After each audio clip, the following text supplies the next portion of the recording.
ఈ బేబీస్‌కి నేచురల్‌గా wait పెరగాలన్నా, immunity Boost అవ్వాలన్నా, అలాగే బ్లడ్ లెవెల్స్ ఇంక్రీజ్ అవ్వాలన్నా, ఈ natural and high energy drink try చేయాల్సిందే. మరి ఇంకెందుకు ఆలస్యం? ఈ ఎనర్జీ డ్రింక్‌ని ఎలా తయారు చేసుకోవాలో చూసేద్దాం రండి.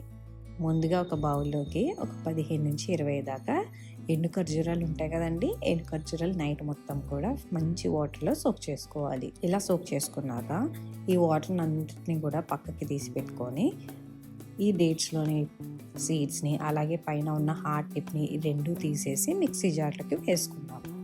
మధ్యలో ఒక 1-2 టేబుల్ స్పూన్స్ వరకు వాటర్ కూడా వేసుకొని స్మూత్ పేస్ట్ కింద బ్లెండ్ చేసుకోవాలి. ఇలా బ్లెండ్ చేసుకున్నాక మీ దగ్గర స్ట్రైనర్ ఉంటే స్ట్రైనర్‌తోని, లేదంటే ముస్లిం క్లాత్‌లో అయినా ఈ పేస్ట్ మొత్తాన్ని వేసి చక్కగా స్క్వీజ్ చేసేస్తే మనకి natural and healthy preservative free juice ready. 8 months baby నుంచి కూడా ఇది ట్రై చేయొచ్చు. మీరు కొత్తగా స్టార్ట్ చేస్తున్నట్లయితే 1-2 టీ స్పూన్స్ నుంచి మాత్రమే స్టార్ట్ చేయండి. ఎందుకంటే బేబీ డైజెషన్ని అబ్జర్వ్ చేసిన తర్వాత వాళ్ళకి సరిపడిందా లేదా అనేది చూసుకోవడం చాలా మంచిది.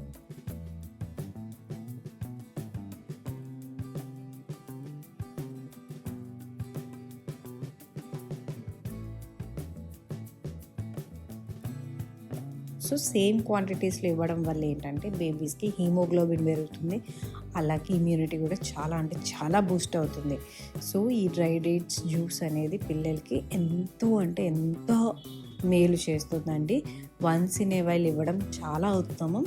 అలా లేదు ఇన్ని డేట్స్ ఒకేసారి ఇలా చేయాలని మీకు కష్టంగా ఉంది అనుకున్న, ఎవ్రీడే ఒక్కొక్క డ్రై డేట్ని మనం చిన్న గ్లాస్ ఆఫ్ వాటర్లో సోక్ చేసి అలా ఇచ్చినా కూడా బేబీస్కి చాలా మంచిది. చూసారా ఎంత బాగుందో.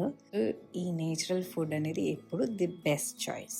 న్యాచురల్గా ఐరన్, ఫైబర్, కాల్షియం ఇంకా యాంటీ ఆక్సిడెంట్స్ని కూడా ప్రొవైడ్ చేస్తుంది. ఈ హెల్దీ జ్యూస్ మీరు కూడా ట్రై చేసి మీ పిల్లలకి నచ్చిందో లేదో నాకు కమెంట్ బాక్స్లో చెప్పండి. ఈ జ్యూస్ మీకు నచ్చితే సబ్స్క్రైబ్ చేయడం అస్సలు మర్చిపోకండి. ఇలాంటి ఇంకెన్నో హెల్దీ రెసిపీస్ని నేను మీ ముందుకి తీసుకొస్తాను. Thanks for watching. Healthy baby, happy amma.